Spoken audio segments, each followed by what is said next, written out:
Señor, te buscamos en esta mañana con mucha necesidad, Padre. Necesitamos muchísimo de tu ayuda, necesitamos muchísimo de tu gracia en este lugar. Hoy venimos a tu casa para adorarte juntos en comunidad, Señor. Que tú recibas toda la gloria y tu pueblo también se reúne para atender a tu voz, atender a la explicación, a la exposición de tu palabra. Y te pedimos, Señor, juntos que nos ayudes a estar atentos, a que nuestro corazón esté aquí, nuestra mente, que salgamos de aquí edificados y felices porque te hemos dado gloria a ti en esta mañana, Padre. Gracias, en el nombre de Jesús pedimos tu ayuda. Amén y amén. Bueno, hermanos, el siguiente tema de escuela dominical es la enseñanza. La enseñanza. Esto es un don interesante porque aunque es un don como tal, también es algo que nos afecta a todos de diferentes maneras. De mayor o menor medida nos afecta a todos, seas joven o seas mayor. Es un don que te va a tocar ejercerlo en algún momento de tu vida. Entonces, la definición que tenemos en nuestra transparencia sobre la enseñanza es que, bueno, primero una especie de aclaración, ¿no? Todos los creyentes debemos sentirnos responsables de enseñar a otros lo que hemos recibido, pero no todos tenemos el don de la enseñanza, ¿no? Un creyente con el don de enseñanza se distingue por varios asuntos, no solamente estos, pero sí principalmente por estos. Se distingue por el interés del estudio de la palabra de Dios, ¿no? Una persona que quiere enseñar la palabra de Dios, pues por supuesto debe conocerla primero, ¿no? Yo no puedo enseñar algo que yo no conozco, ¿no? Si yo quiero enseñar a hacer ese maravilloso bizcocho de maíz que hace nuestra hermana y primero no lo he aprendido, ¿cómo puedo enseñarlo? ¿No? Tendré que ir primero con la hermana y preguntarle cómo se hace, cuáles son los ingredientes y estar ahí con ella. Aprender, hacerlo una y otra vez hasta que lo consigo. Entonces, yo no puedo enseñar algo que yo no sé.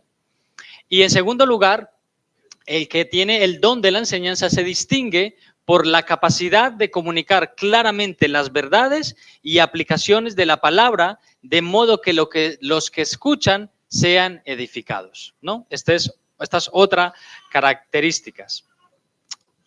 Cuando una persona se siente llamada a enseñar en la iglesia, bueno, lo primero que debe preguntarse es, cuando tú enseñas, ¿la gente está aprendiendo? ¿No? Si alguien está aquí en este púlpito, desde este estrado, ¿no? y enseña algo, ¿la gente aprende? ¿La gente sale de este lugar con más conocimiento o se va con una especie de neblina en la cabeza porque la persona que estuvo aquí habló de uno y otro asunto, pero nunca llegó a ningún sitio? Entonces, eso es una cosa que se debe preguntar. Cuando tú enseñas, ¿la gente aprende? Eso es una buena característica, ¿no? Una buena señal de que la persona que está enseñando evidentemente o efectivamente tiene ese don, ¿no? Pero no pasa nada, quiero decir, nosotros ya sabéis que damos oportunidad para que la gente traiga pues una especie de reflexión, sobre todo los jueves durante la oración, ¿verdad? Y si una persona lo hace por primera vez y por segunda vez y no es muy preciso en lo que enseña, no pasa nada, es una cosa que se aprende con el tiempo, una cosa que se va perfeccionando. A veces las personas enseñan algo y tiene un pequeño error teológico, no ha sido muy preciso en la escritura, pero para eso está el liderazgo, para eso está el pastorado, ¿verdad? Y los ancianos que toman a la persona y le dicen, mira, muy bien por lo que has hecho, pero en este punto tienes que ser un poco más preciso. Entonces es una cosa que se va aprendiendo con el paso del tiempo, ¿de acuerdo? Pero la persona que tiene el don le es muy evidente. ¿Por qué? Porque tiene una necesidad grandísima de conocer las escrituras, de estudiarla para luego enseñarlas, ¿no? Y algunos se preguntarán, bueno, a ver, yo no voy a ser ni pastor ni voy a predicar, yo no tengo la necesidad de estudiar tanta Biblia, ¿verdad? Bueno, pues la verdad es que sí tienes mucha necesidad, porque tendrás hijos, ¿no? Tendrás sobrinos, tendrás personas a las que querrás comunicar el evangelio. Entonces, de alguna manera, todos aquí deberíamos esforzarnos por aprender la escritura para enseñarla. Yo tengo que enseñarle el evangelio a mis hijos. Mi mujer y yo somos los primeros maestros que ellos tienen acerca de la Biblia. Y tenemos que aprenderla porque, claro, cuando tienen 2, 3 y 5 años, las dudas que tienen no suelen ser muy profundas. Pero cuando tenga 15 o 18 y te venga con una pregunta súper difícil de las escrituras, si tú no has estado aprendiendo durante todo ese tiempo de su infancia, no vas a poder responder bien. Y no puedes decir simplemente, bueno, no lo sé, pero pregúntaselo al pastor. Bueno, sí, es verdad que hay preguntas un poco más difíciles a las que no todos estamos llamados a tener ese, digamos, ese conocimiento tan profundo, no el conocimiento, sino la manera de explicarlo, y vamos a tener que preguntarle a los maestros, ¿de acuerdo? Entonces, pone aquí nuestra transparencia que todo creyente es enseñado en última instancia por el Espíritu Santo. Y me gustaría, hermanos, que vamos a leer los textos como lo hacemos siempre. Si tú puedes ir preparándolo para cuando vayamos a los textos ya lo tengas a mano y puedas venir aquí al micrófono a leerlo, ¿vale? Entonces, ¿qué nos dice Juan? Juan, capítulo 16 y versículo 13. Capítulo 16 de Juan. Este lo voy a leer yo, ¿de acuerdo? Juan dice en su evangelio que, 16, versículo 13, aquí está el Señor hablando y dice, pero cuando venga el Espíritu de verdad, Él os guiará a toda verdad, porque no hablará por su propia cuenta, sino que hablará todo lo que oyere y os hará saber las cosas que habrán de venir, ¿no? Entonces, en última instancia, hermanos, todos aquí somos alumnos del Espíritu Santo. Todos somos enseñados por el Espíritu Santo a través de la Escritura. Y lo que dice el texto es muy interesante porque dice que Él os guiará toda verdad porque no hablará de su propia cuenta, sino que hablará de todo lo que oyere. ¿Lo que oyere de parte de quién? Bueno, pues de Dios el Padre, ¿no? Quiero decir, el Espíritu Santo comunica toda verdad que ya fue dicha, toda verdad que ha salido de la boca de Dios, nos los revela. No es que te vaya a revelar una nueva enseñanza, ¿no? Porque no hay nada nuevo bajo el sol, sino que lo que hace el Espíritu Santo es enseñarte con lo que ya ha sido dicho en la Escritura. Una y otra vez te lo repite, una y otra vez, hasta que lo aprendas, ¿no? Y puedas enseñarlo, ¿no? Y nos dice que el Espíritu Santo lo hace por medio de los creyentes a quienes Él capacita para enseñar, ¿no? Está claro que no todos en la iglesia podemos ser maestros, ¿no? De hecho, luego vamos a leer un texto más adelante en el que, bueno, se nos dice que si alguien desea enseñar, si alguien quiere ser maestro, anhela una cosa buena, pero no es bueno que todos os hagáis maestros, porque recibiréis mayor condenación. Y cuando dice mayor condenación no quiere decir que vas a ir a un rincón más caliente del infierno, sino que vas a ser juzgado más severamente por el Señor. Entonces no es cualquier cosa, hermanos. La enseñanza en la iglesia no es cualquier cosa. Y da igual si estás enseñando aquí en este púlpito como el pastor o estás dentro enseñando con los niños. Sé que últimamente os estáis alistando más para echar una mano en la escuela dominical con los niños. Pero tú no deberías llegar el domingo y decir, ay, no he preparado nada. Bueno, pues lo que haya. No, porque eso lleva un trabajo, ¿no? Hay una persona encargada que te pasa un material y tú deberías estudiarlo para enseñarlo. Y quizá te cueste más porque tienes que adaptarlo a los niños. Aquí sois todos adultos o mayores de edad, bueno, jóvenes que tenéis entendimiento, y lo que yo diga, igual lo vais a entender fácilmente. Pero cuando necesitas adaptarlo a un niño, a la mente de un niño, igual a veces cuesta más, ¿no? Entonces ahí está, hermanos. Todos estamos llamados a la enseñanza, pero hay un don particular para personas que el Espíritu Santo capacita de manera particular. Y ese don es muy evidente, ¿no? Luego vamos a ver algunas características más, ¿de acuerdo? Bien, vamos a pasar, vamos a leer este otro texto, Hechos, capítulo 18, del 24 al 28. Quien lo tenga, por favor, que venga al micro y lo lea.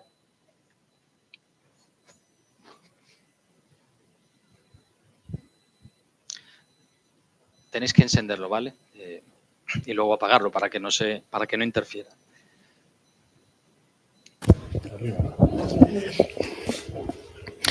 Hechos 18, 24 al 28. Apolos. Llegó entonces a Éfeso cierto judío de nombre Apolos, alejandrino de origen, varón elocuente y poderoso en las Escrituras. Este había sido instruido en el camino del Señor y como era ferviente de espíritu, hablaba y enseñaba diligentemente las cosas acerca de Jesús, aunque solo lo conocía del bautismo de Juan. Y comenzó a hablar osadamente en la sinagoga, pero al oírlo Priscila y Aquila, lo tomaron aparte y le explicaron el camino más exactamente. quiso el pasar a Acaya y los hermanos lo animaron y escribieron a los discípulos para que lo recibieran. Y así, después de llegar, contribuyó mucho a los que habían creído por medio de la gracia, porque vehementemente refutaba a los judíos en público, demostrando por medio de las Escrituras que Jesús es el Mesías. Muy bien, gracias, Cordo. Bueno, ahí tenemos un hombre con el don de la enseñanza. Un hombre que le sale por las venas el querer enseñar, querer comunicar el mensaje a Apolos. ¿Qué dice el texto? Que era poderoso en las Escrituras, las conocía, pero todavía tenía algunas cosillas que corregir a Apolos. Entonces ahí tenemos a esta preciosa Priscila y a su marido Aquila que le toman aparte y le corrigen, ¿no? Le hacen ser más preciso en el mensaje, ¿no? Ahí tenemos una persona con un don dado por Dios y una iglesia, unas personas interesadas en la persona que está enseñando para tomarle aparte y potenciar ese don, hacer que trace la escritura con más precisión, ¿no? Que eso es lo que intentamos aquí, ¿no? Cada vez más intentar dar en el blanco, tener una doctrina de tal manera pura que podamos ir cada vez más siendo más precisos, corrigiendo los errores, etcétera, etcétera. ¿De acuerdo? Bien, ¿quién tiene Primera de Corintios? Capítulo 12 y versículo 28. Y a unos puso Dios en la iglesia, primeramente apóstoles, luego profetas, lo tercero maestros, luego los que hacen milagros, después los que sanan, los que ayudan, los que administran, los que tienen don de lenguas. Bien, gracias Camila. Bueno, tenemos de nuevo los dones repartidos por el Espíritu, hermanos. Estos son dones repartidos por el Espíritu. Y estamos haciendo hincapié cada vez que damos una clase de escuela dominical con respecto a los dones, lo recordamos, los reparte el Espíritu. Por eso cuando Dios reparte un don y tú lo tienes, tú debes ponerlo a funcionar. No debes tenerlo para ti, porque entonces no solo te vas a dedicar solo a ti, no vas a edificar a la iglesia, sino que a lo mejor no estás obedeciendo a Dios en lo que Dios te está mandando a hacer, ¿verdad? Pero entonces ahí los tenemos, pastores y maestros, ¿no? Y hace una diferencia o una definición de cada uno de esos, no lo voy a llamar empleos, sino más bien responsabilidades que Dios da dentro de la iglesia. El Señor puso maestros y gracias a Dios que sea así.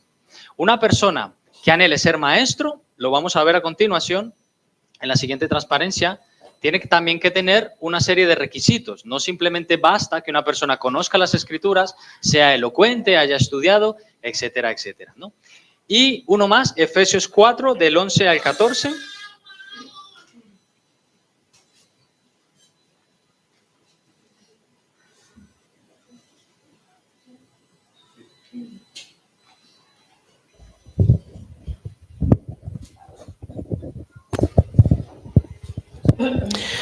Y el mismo dio, unos apóstoles, otros profetas, otros evangelistas y otros pastores y maestros, a fin de adiestrar a los santos para la obra del ministerio, para la edificación del cuerpo del Mesías, hasta que todos lleguemos a la unidad de la fe y del conocimiento pleno del Hijo de Dios, a un varón perfecto, a la medida de la estatura de la plenitud del Mesías, para que ya no seamos niños fluctuantes, zarandeados por las olas, llevados a la deriva por todo viento de doctrina, por la astucia de hombres que emplean con maestría las artimañas del error. Bueno, hermanos, pues ahí que hemos leído. Bueno, ese es, creo yo, el objetivo de la enseñanza en la iglesia. Que todos nosotros podamos llegar cada vez más a tener un conocimiento más profundo del Hijo de Dios. Para eso enseñamos las Escrituras, para conocer y exaltar a Jesucristo. La enseñanza no está hecha simplemente para que engordes el cerebro y te hagas una persona más lista. No. Para que llegues en base a ese conocimiento, exaltar más y mejor a la persona de Cristo. Para que seamos perfeccionados para la obra del ministerio. Para eso puso el Señor maestros en su iglesia. Los maestros son importantes, hermanos. Cuando queremos saber algo, ¿a dónde acudimos? A alguien que nos enseñe. Vamos a la escuela durante unos X años, vamos al instituto, donde hay personas que han estado años estudiando el tema que dan, biología, matemáticas, historia, ¿no? En la iglesia pasa lo mismo. Acudimos a la iglesia para ser enseñados por hombres, por mujeres que llevan años con el Señor y que nos van a responder toda una serie de dudas que tenemos y nos van a enseñar a conocer más al Señor Jesucristo. ¿De acuerdo? Entonces ahí tenemos el objetivo, ¿no? de la de la enseñanza. Y bueno, ya siento que se me haya movido por el formato. En casa estaba bien, pero aquí no. Personas en la Biblia que han ejercitado la enseñanza. Bueno, muchos. Tenemos a Jesús, tenemos a Pablo, tenemos a Apolos, Aquila, Priscila, a profeta Natán, a todos los profetas en general, ¿no? Se les dio no solamente la capacidad, no solamente el don, sino la capacidad de transmitirlo bien. Bien, porque es importante transmitir bien el mensaje y ahora vamos a verlo en la siguiente transparencia. Fijaos. Características que ha de tener una persona que tenga el don de la enseñanza. Bueno, elocuencia, la elocuencia. Hermanos, ¿cómo se gana la elocuencia? ¿Cómo mejoras con tu elocuencia? ¿Ya has nacido así? Desde pequeño, con 1 año y medio ya empezaste a hablar y empezaste a juntar bien los verbos. Bueno, hay algunos niños que hablan y de verdad te quedas maravillado por cómo hablas, pero la elocuencia es algo que también se gana. ¿Y cómo se gana, hermano? Bueno, pues la lectura es fundamental. Todo cristiano debería ser un ávido lector. Una persona que está leyendo no solamente su Biblia, sino libros que te ayuden a comprender más el Evangelio, libros que te ayuden a conocer las historias de hombres y mujeres que han dado su vida por Dios, ¿no? Y quizá no solamente libros que hablen acerca del Evangelio, sino quizá libros históricos, libros clásicos, ¿verdad? Porque fomentan y estimulan partes de tu cerebro que no los vas a conseguir estimular a no ser por la lectura. Entonces, la elocuencia es algo que se gana leyendo y a veces necesitas leer en voz alta. Yo muchas veces tengo que hacer este ejercicio en casa, ¿no? Leer en voz alta porque necesito modular bien mi pronunciación, ¿no? Ya ves que a veces, o de manera muy frecuente, me cruzo las palabras, ¿sabes? No sé decirlo bien, pero eso debo mejorarlo y debo entrenarlo en casa. Si es necesario, leer en voz alta. Si es necesario, hablar un poco más despacio. Quizá no tan exagerado, ¿no? Pero es una cosa que se puede mejorar, ¿de acuerdo? Bien, entonces ahí, de esa manera ganamos elocuencia, pero también debes tener, si tienes el don de la enseñanza, debes ser una persona sabia. Debes tener sabiduría, conocimiento de la palabra, hablar con gracia, capacidad de síntesis, hermano, importante. La capacidad de síntesis. Una persona que tiene el don de la enseñanza debe coger un texto, leerlo, si te hace falta leerlo 2 y 3 veces y ser capaz de tomar la enseñanza principal y explicarla de una manera clara. Lo que dije al principio, no escoger un punto y empezar a dar vueltas sobre el mismo punto y no llegar a ningún sitio, sino capacidad de resumen, de síntesis, ¿no? Para que la gente, pues por supuesto, salga enriquecida, ¿no? A mí me gusta ver a estas personas, estos youtubers que se dedican a dar clases de matemáticas o biología. Hay algunos muy famosos porque consiguen tomar temas matemáticos y explicarlo de una manera súper clara que los chicos puedan entender el ejercicio. No sé si tú has tenido algún profesor de matemáticas o historia que, madre mía, te daban ganas de salir corriendo mientras te daban la clase. Porque tenía un tono súper aburrido, daba vueltas, te mandaba a leer un montón, no hacía su trabajo, ¿no? Pero luego quizá hemos tenido profesores que se dedican bien a su trabajo, se lo preparan y te lo dan masticadito y tú dices, wow, con este profesor lo he entendido en 1 hora y con el otro que tenía 5 años nunca llegué a entenderlo, ¿no? Entonces, ahí está, capacidad de síntesis, claridad de ideas y convicciones fuertes, ¿no? Convicciones fuertes, de manera que lo que tú estás expresando lo expreses con claridad, ¿no? Con ser contundente en lo que explicas. Características que no debe tener una persona que se quiere dedicar a la enseñanza. Bueno, prepotencia. Como yo sé más, ¿qué me vas a enseñar tú a mí, no? Hay un alumno que tiene una duda y te dice, pero yo no estoy de acuerdo con esto. ¿Qué vas a saber tú si acabas de llegar a la fe? Prepotencia, orgullo, egocentrismo, ¿no? Una persona que se quiere dedicar a la enseñanza no puede ser agresivo. Si estás dando una clase y una persona no está de acuerdo o a lo mejor se está quedando dormida, ¿no? O cualquier cosa, no puede tomar este lugar para empezar a tirar ladrillos desde aquí, ¿no? ¿Tú qué vas a saber? Largo de aquí. Tú que te estás quedando dormido, levántate, échate agua en la cara. No, así no. Esperas, te bajas de aquí y cuando el hermanito ya esté un poco más despierto, le dices, hermanito, échate un poquito de agua en la cara. O si te estás quedando dormido, ponte atrás. Hay algunos hermanos que hacen eso, ¿sabíais? Si alguien se está quedando un poco dormido o le está fallando la concentración, se pone de pie ahí atrás. No pasa nada, bien, ¿no? Bueno, pues esas son algunas características que no debe tener.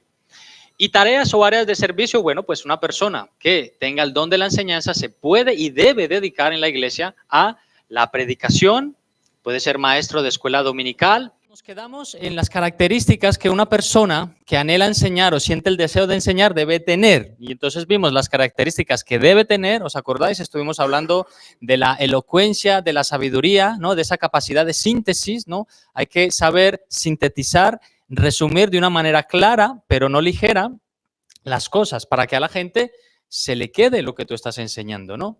Y uno de los aspectos que vimos que no debería tener, estos son solo algunos, pero hay muchos más, pues por supuesto está la prepotencia, ¿no?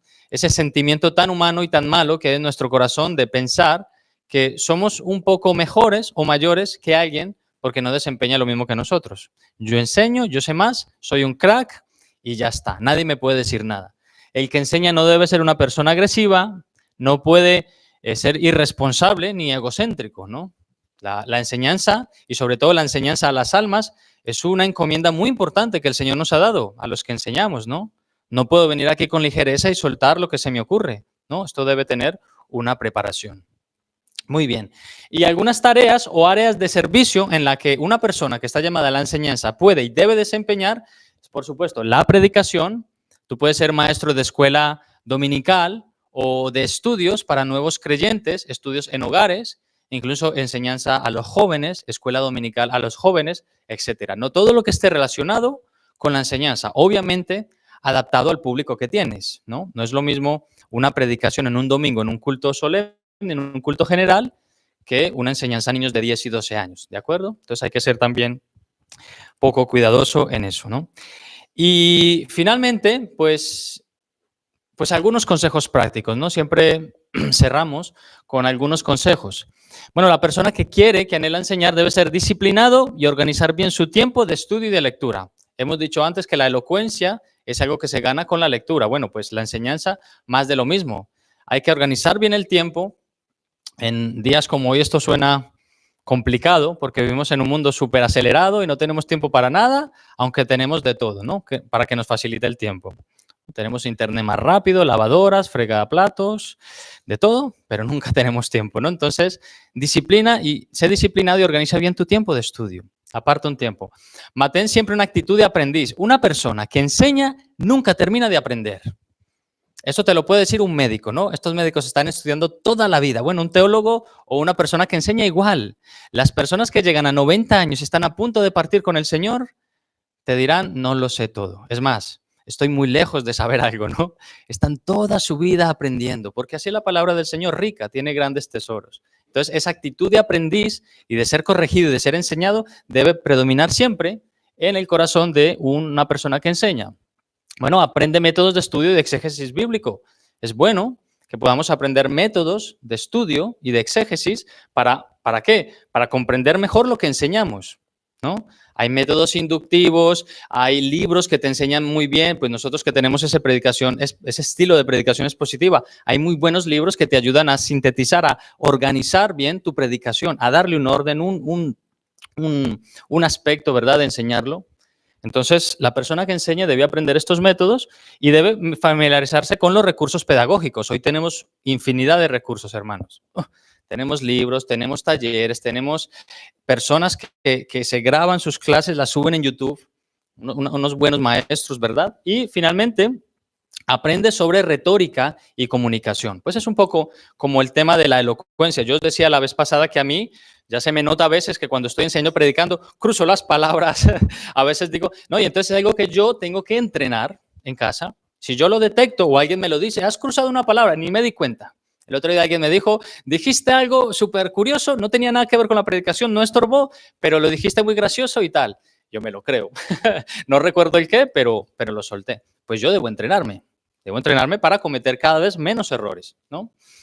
Entonces, el tema de la retórica, de saber comunicar bien, es muy importante. Tener una actitud de comunicación con la persona a la que le estás hablando. Si yo vengo aquí a enseñar y lo único que hago es mirar todo el tiempo el ordenador o mis notas y no consigo establecer una comunicación con la persona a la que le estoy predicando, o a la que le estoy enseñando, es difícil que la persona lo entienda, ¿no? Porque se va a hacer algo aburrido, como que no es conmigo, ¿no? No te miro a los ojos, miro al cielo, nunca miro a nadie, nunca es con nadie, ¿no? Entonces hay que entablar una especie de relación en ese momento en el que estamos enseñando o predicando, ¿de acuerdo? Bien, y recordar que aún teniendo todo esto, aún reuniendo los los requisitos para enseñar, aún teniendo todo eso, es súper importante la fidelidad. La fidelidad y que todo aquello que tú estás enseñando en el púlpito luego pueda ser afirmado por nuestro comportamiento, ¿no? Si yo simplemente vengo aquí un jueves o un domingo para enseñar y me voy, yo no estoy entablando ninguna relación personal con ninguno de mis hermanos. Y eso no debe ser así, porque muchas veces yo confirmo lo que digo por mi actitud. Puedo tener una enseñanza muy buena, pero ser un déspota. Eso no le entra a nadie. Y puede ser verdad, pero necesitamos desarrollar esas relaciones personales también. ¿De acuerdo? Por eso os animo, hermanos, sobre todo a los que están en el área de enseñanza o cuando se le pide a alguien enseñar, pues eso, no solamente la enseñanza, son muchas cosas más que van a afirmar lo que tú estás enseñando. ¿Bien? Y pues con esto ya cierro y ya le doy paso a Marcos. Jesús me he adelantado. Jesús y la enseñanza. Todo el tiempo nuestro Señor estuvo enseñando. Todo lo que Él decía y hacía, su comportamiento, todo era una plataforma para enseñar. El Señor enseñaba solo con abrir los ojos. Era maravilloso. Ahí lo vemos, es una escena que intenta retratar un poco en ese momento en el que lee ese texto de Isaías, ¿no? En el que Él dice, hoy se ha cumplido la profecía, yo soy el Mesías, ¿no? Y bueno, pues el Señor enseñó en momentos y en escenas muy diversas, con personas a las que nadie quería enseñar o con personas que se creían que sabían mucho, pero al final el Señor Jesús siempre daba esa media vuelta de tuerca para afirmar lo que estaba enseñando, ¿de acuerdo?